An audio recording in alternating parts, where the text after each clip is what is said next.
আসসালামু আলাইকুম dear friends, A bag of job চ্যানেলে আপনাদের স্বাগতম। তো চলে আসলাম আপনাদের মাঝে। আমি মোহাম্মদ হামিদুর রহমান। আজকে আহ, নতুন বিজ্ঞপ্তি নিয়ে আলোচনা করব। বিজ্ঞপ্তিতে যাবতীয় যেসব গুরুত্বপূর্ণ তথ্য আছে সে সম্পর্কে আলোচনা করব আপনাদের সাথে। তো অবশ্যই আপনারা ভিডিওটি কাটবেন না, না কেটে স্কিপ না করে আপনারা পুরোটা ভিডিও দেখবেন। তো ইনশাল্লাহ আপনাদের তাহলে বুঝতে সুবিধা হবে। আর দ্বিতীয় হচ্ছে যে আপনারা যারা নতুন আছেন, এখনও আমার চ্যানেলটি সাবস্ক্রাইব করেননি, তারা অবশ্যই এই যে এ ব্যাগ অফ জব চ্যানেলটি সাবস্ক্রাইব করে ফেলুন। তো আর যারা পুরাতন আছেন, যারা সাবস্ক্রাইব করে ফেলেছেন, তারা অবশ্যই আমার চ্যানেলটি শেয়ার করবেন। তো অবশ্যই ইনশাল্লাহ আপনারা এখানে আপডেট যে নিউজগুলো হয়, যে চাকরি জবগুলো সার্কুলারগুলো হয়, সেগুলো আপনারা অবশ্যই পেয়ে যাবেন আমার এই চ্যানেলে। তো আমি আজকে কথা বাড়াবো না, আর কথা বাড়াচ্ছি না। তো আমরা আজকে দেখে আসবো যে এটি কী চাকরি এবং চাকরির যোগ্যতা এবং কী কী আহ, পদ দেওয়া আছে এবং কত সংখ্যা, পদের সংখ্যা এবং কবে এটির শেষ তারিখ, সেই বিস্তারিত সম্পর্কে আমরা আলোচনা করব। তো চলুন আমরা চলে যাই মূল আলোচনায়।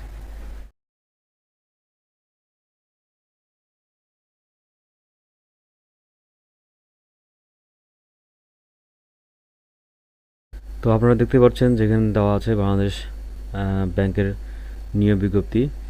তো এখানে আমরা দেখব যে কী কী পদ দেওয়া আছে এবং কত পদের সংখ্যা এবং যোগ্যতা কী কী লাগছে।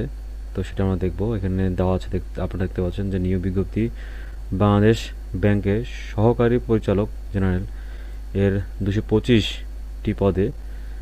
পদ সংখ্যা কম বা বেশি হতে পারে। নিয়োগের লক্ষ্যে নিম্নবর্ণিত শর্তে বাংলাদেশি স্থায়ী নাগরিকদের নিকট হতে দরখাস্ত আহ্বান করা যাচ্ছে। তো আপনারা দেখতে পাচ্ছেন এখানে গ্রেড হচ্ছে, এটা নবম গ্রেডের এটি পদ। এবং এখানে আপনাদের কিন্তু অবশ্যই পদ সংখ্যা দেখে নিলেন।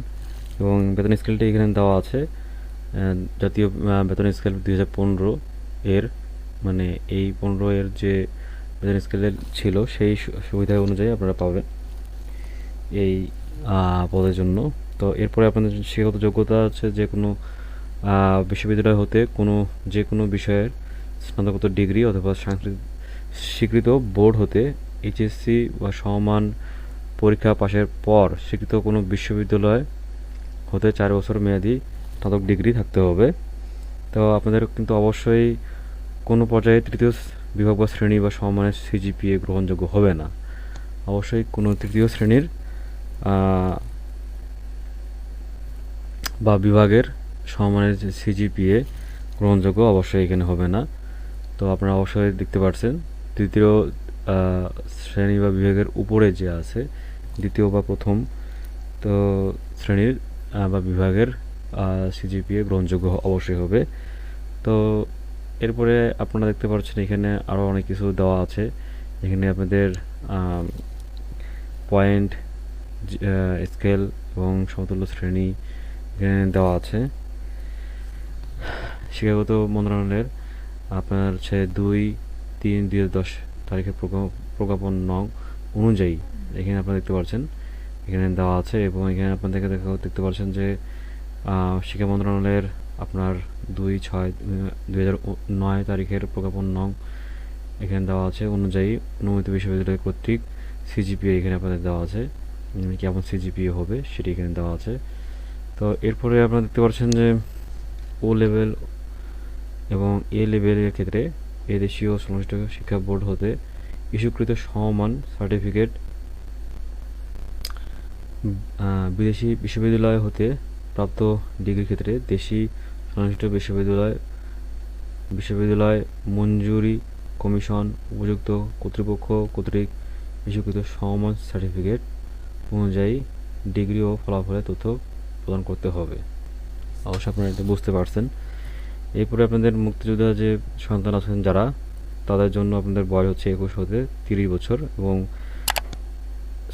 সাধারণ যারা আছেন, এটা হচ্ছে মুক্তিযোদ্ধা সন্তান বা প্রতিবন্ধী যা প্রার্থী ব্যতীত সকল প্রার্থীদের জন্য 21 হতে 30। এবং এটি এরপরে যেটি দেওয়া আছে বয়স, সেটি হচ্ছে মুক্তিযোদ্ধা সন্তান প্রতিবন্ধীর ক্ষেত্রে 21 হতে 32। তো এরপরে আপনাদের কিন্তু এই যে আপনাদের আবেদন যে করবেন সেটি হচ্ছে এইখানে যে ওয়েবসাইটে দেওয়া আছে, ওয়েবসাইটটি আপনারা দেখতে পাচ্ছেন, ওই ওয়েবসাইটের মাধ্যমে কিন্তু আপনাদের আবেদন করতে হবে এবং আপনাদের কিন্তু 15/6/2022 এই তারিখের মধ্যেই কিন্তু আবেদন করতে হবে। এবং এখানে আপনারা দেখতে পাচ্ছেন যে এখানে দেওয়া আছে যে আবেদন করার সময় অ্যাপ্লিকেশন ফর্ম পূরণ করার নিয়ম ও অন্যান্য শর্তাবলী উপরে উল্লেখিত ওয়েবসাইটের পাওয়া যাবে। তার মানে আপনারা এই যে ওয়েবসাইট দেখতে পাচ্ছেন এখানে কিন্তু অ্যাপ্লিকেশন ফর্ম পূরণ করার নিয়ম এবং অন্যান্য শর্তাবলী সব কিছু পাবেন এখানে আপনারা। এবং এখানে দেওয়া আছে, আপনারা দেখতে পাচ্ছেন যে যাদের বাংলাদেশ ব্যাংকের নিয়োগ সংক্রান্ত ওয়েবসাইটে সিভি রয়েছে তারা তাদের উক্ত সিভি এর মাধ্যমেই আবেদন করবেন। প্রার্থীর নাম ও পিতার নাম এসএসসি সমমানের সনদে যেভাবে লেখা আছে অনলাইনে আবেদনপত্রে হুবহু সেভাবে লিখতে হবে। এরপর নাম, পিতামাতার নাম, শিক্ষাগত যোগ্যতা, 11 ডিজিটের মোবাইল নাম্বার, ঠিকানা ইত্যাদি সংক্রান্ত তথ্যে সামঞ্জস্য ভুল থাকলে প্রার্থীরা আবেদনের সময় নিজ উদ্যোগে সংশোধন আপডেট করে নেবেন। তবে যাদের সিভি নেই তারা ওয়েবসাইটে প্রদত্ত নির্দেশনা অনুযায়ী অনলাইন আবেদন ক্ষেত্রে নতুন সিভি তৈরি করবেন এবং নির্ধারিত স্থানে স্বাক্ষর ও ফটো তোলা ফরমাল রঙিন ছবি আপলোড করবেন। এরপর আপনি দেখতে পাচ্ছেন যে স্বাক্ষর এবং ছবির ব্যাকগ্রাউন্ড অবশ্যই সাদা হতে হবে। স্বাক্ষর এবং ছবি আপলোডে ত্রুটি বিচ্যুতির বিষয়ে সাবধানতা অবলম্বনের পরামর্শ প্রদান করা হলো। তো অবশ্যই আপনারা সাবধান খুব কেয়ারফুলি আপনারা অবশ্যই আপলোড করবেন ছবি এবং স্বাক্ষর। এরপর আপনারা কিন্তু দেখতে পাচ্ছেন যে আরও কিছু এখানে বলা আছে, এখানে আরও প্রয়োজনীয় কিছু কথা আপনাদেরকে এখানে দেখতে পাচ্ছেন আপনার বলা আছে। তো সেইগুলো কিন্তু আপনাদেরকে দেখে নিতে হবে আবেদন করার জন্য। তো আবেদন করার জন্য আপনারা অবশ্যই আবেদন ফর্মটি আপনারা ডাউনলোড করবেন এবং ভালোভাবে দেখে নেবেন। আপনারা যদি আবেদন ফর্মটি চান অবশ্যই আমি দিতে পারবো, আপনারা অবশ্যই নিতে পারবেন আমার কাছ থেকে, সেই জন্য আপনারা কমেন্টস করবেন। এবং যারা এখনও নতুন আছেন আমার চ্যানেলটি সাবস্ক্রাইব করেননি তারা অবশ্যই আমার যে চ্যানেলটি এ ব্যাগ অফ জব চ্যানেলটি অবশ্যই আপনারা নতুন যারা আছেন তারা অবশ্যই সাবস্ক্রাইব করে ফেলবেন এ ব্যাগ অফ জব চ্যানেলটি। অবশ্যই ইনশাআল্লাহ আপনারা আপডেট নিউজ পাবেন।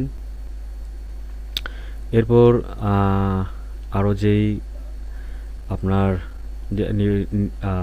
নিউজ আপডেট আসবে সেগুলো ইনশাল্লাহ আমি আপনাদেরকে বলার চেষ্টা করব। এবং আপনারা যারা সাবস্ক্রাইব করে ফেলছেন অলরেডি আমার চ্যানেলটি তারা অবশ্যই চ্যানেলটিকে শেয়ার করবেন আপনাদের ফ্রেন্ডদের সাথে।